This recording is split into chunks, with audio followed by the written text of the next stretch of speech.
Yo voy a explicar el cálculo de la potencia utilizando las derivadas, utilizando todo lo que son las derivadas, ¿no? Para eso voy a basarme en un estudio que han realizado la Politécnica Nacional y han levantado un paper.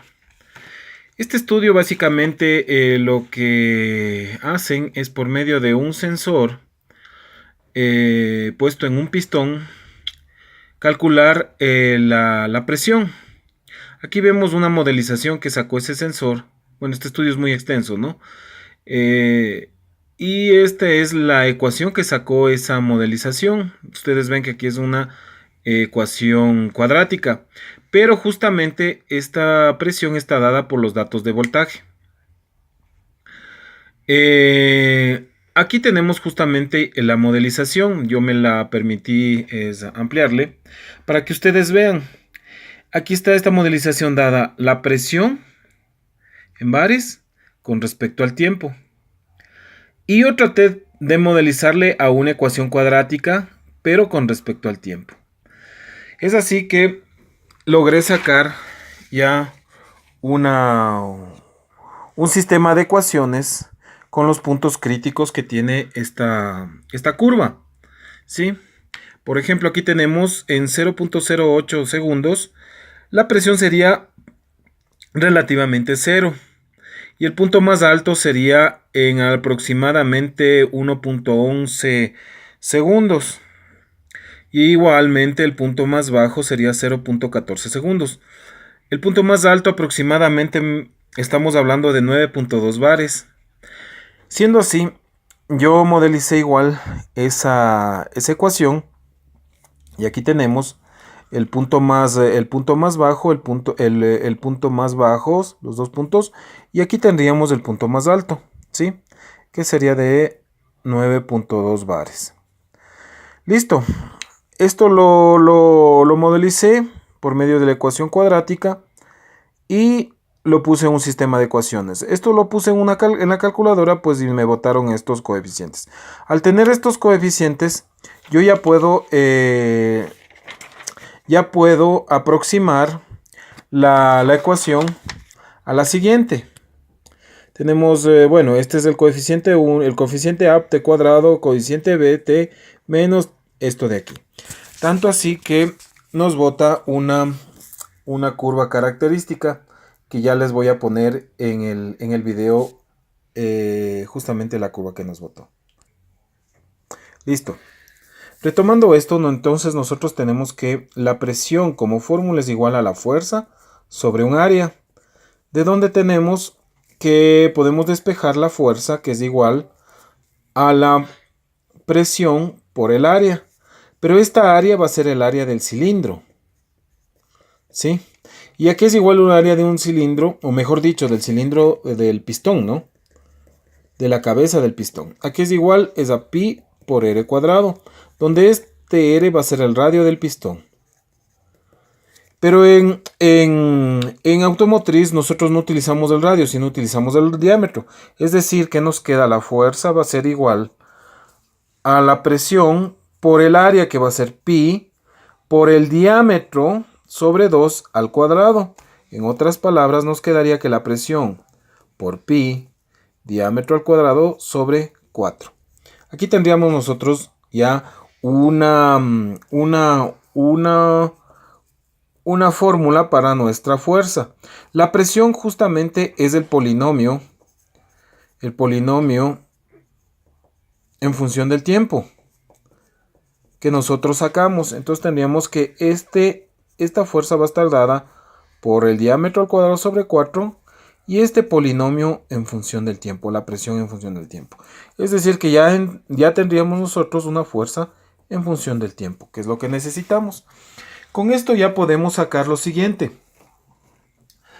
Basándonos en la característica del diagrama de cuerpo libre del pistón, nosotros tenemos el siguiente diagrama de cuerpo libre, que es el que nos va a ayudar justamente a calcular la fuerza.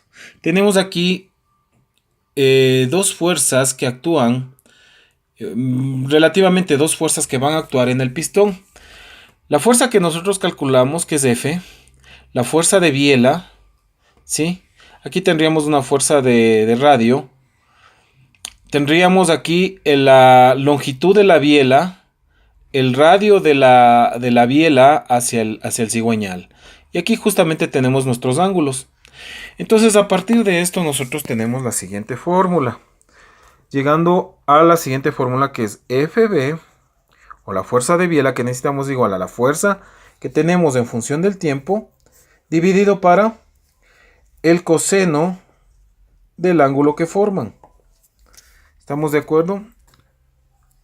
Nosotros tenemos ya la fuerza y tenemos el coseno en función del ángulo. Aquí nosotros ya tenemos una fuerza FB en función del tiempo. El coseno del ángulo va a variar desde 0 hasta pi medios. ¿Sí? Listo.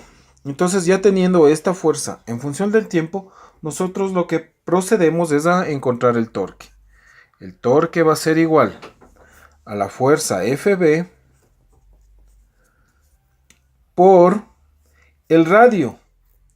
Pero ¿cuál viene a ser el radio? Justamente es el radio que tenemos de aquí, desde el centro hasta la biela. Ese es el radio que nosotros utilizamos. ¿Sí? Por eso decidimos cambiarle este radio, el radio que cogíamos acá arriba, por el diámetro del pistón. Este radio está dado básicamente, el radio va a ser igual a la carrera. ¿Qué es la carrera? Es la distancia que recorre el pistón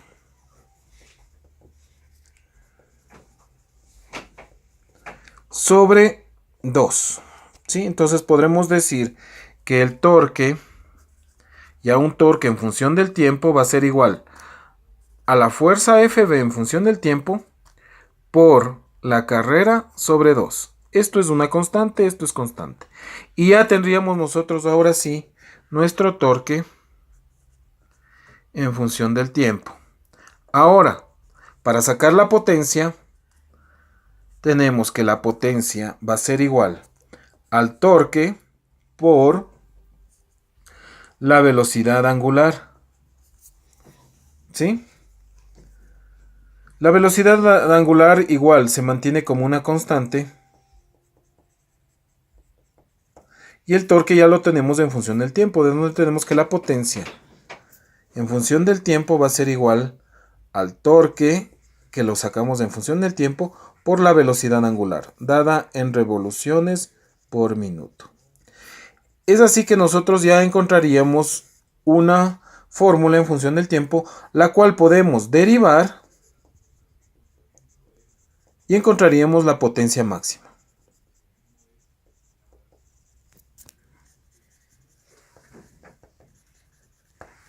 Listo, esto lo vamos a hacer y ya les presento cómo quedaron los cálculos.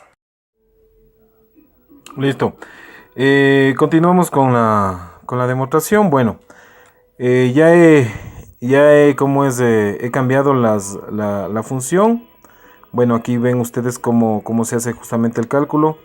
La fuerza en función de T. Ahora la fuerza en función de B es igual a la fuerza de T sobre el coseno. He cambiado justamente esto, que ya lo teníamos calculado.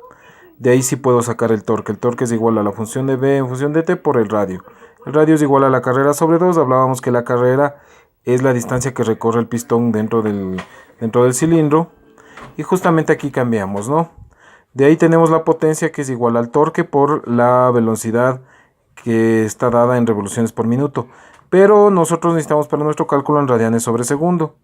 Para eso nosotros multiplicamos por este coeficiente, digamos así, 2pi radianes sobre 60 segundos, que automáticamente nos hace que cambiemos revoluciones por minuto en radianes por segundo.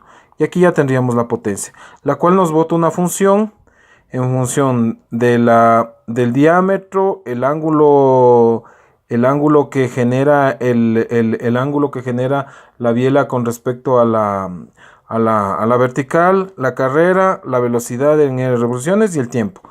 Sabemos que todo esto lo vamos a hacer constante Y bueno, simplificando tenemos justamente esta ecuación y derivándola ya nos queda esta función del tiempo. De donde nosotros sacamos que en el tiempo de 0.11 segundos tenemos la potencia.